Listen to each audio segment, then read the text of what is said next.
Okay, all right. Had a solid practice this evening. Like every Wednesday, we'll focus on third downs, focus on red zone offense and defense. I thought our guys were locked in. I thought they were excited to practice, and they had very good intensity. Any decision on Pat Miller? He practiced, and we're still going day to day, but he's practiced each day this week. If he comes back, Gus, does Danzy come out and Avery move back? Oh, we got the flexibility. We felt good about last week, and we feel good about Pat if he's healthy. So that gives us, much needed depth. The last time you guys played a running quarterback in Kansas State, and Jake Waters held him, he had negative yards that game. You think that's going to carry over when you play a guy like Dak Prescott for the defense? Well, you hope so. They're a different team than Kansas State, and that was just that specific plan, for that week that worked out. But he's an outstanding quarterback. He throws it extremely well. He's like a running back when he runs it. Gus, I know you like going with the hot hand, especially running the ball. With Cam is doing well, or last year with Trey. But at some point, do you at all have the inclination to force it with like a guy like Corey that can stretch the field outside, laterally, wings? Each game you have a different plan. You try to see how they're playing you and what they're giving you. And the idea is that you have the ability to do all of it, but each defense is going to have a different plan. It takes a while to kind of feel that thing out, but we feel good about Corey, and we feel good about Corey running inside too. And I think that everybody's seen that we're very comfortable doing that. Cameron Artis-Payne's right at the top of the league in rushing, and he's catching the ball well. Is he kind of a guy that maybe not getting enough attention? He's that type of guy. He probably likes that. He's not a big attention getter guy. He's just a go to work type guy, do his job. He practices extremely hard. He's extremely hard on himself about the little things. He's always trying to get better, and he's a tough guy. And he's got experience in our offense, not just this year, but last year. But this year's different. He's trying to establish himself as the guy right now, and he's doing a solid job. Because he's a guy who's come out and admitted that he's motivated by what he sees reported out there from us and others. Other guys, whether it's true or not, don't necessarily acknowledge that. Do you see a motivation in him just that's a little bit different in mindset than how other guys approach it? I think since he's been here, he's always, just tried to get better at everything he does. He's real tough on himself. He wants to be perfect. He plays with an edge, and I'm sure that, everything accounts to, that edge that he plays with.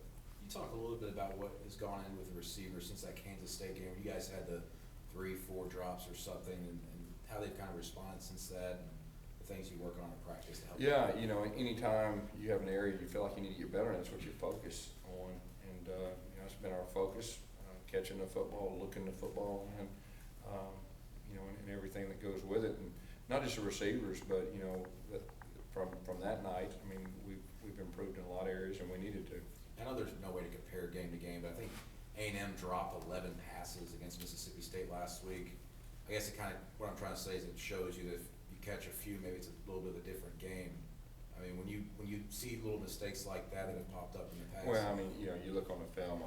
There were some of those that were defended extremely well that caused drops. They weren't just all just wide open drops. Their defense is good, and they challenge you and they make you earn stuff. And so I think they're a very good defense. Dylan Day was suspended last week for actions that happened in the LSU game. He had an incident with you guys with Angela Blackstone, who played at the beginning of the fourth quarter of last year's game.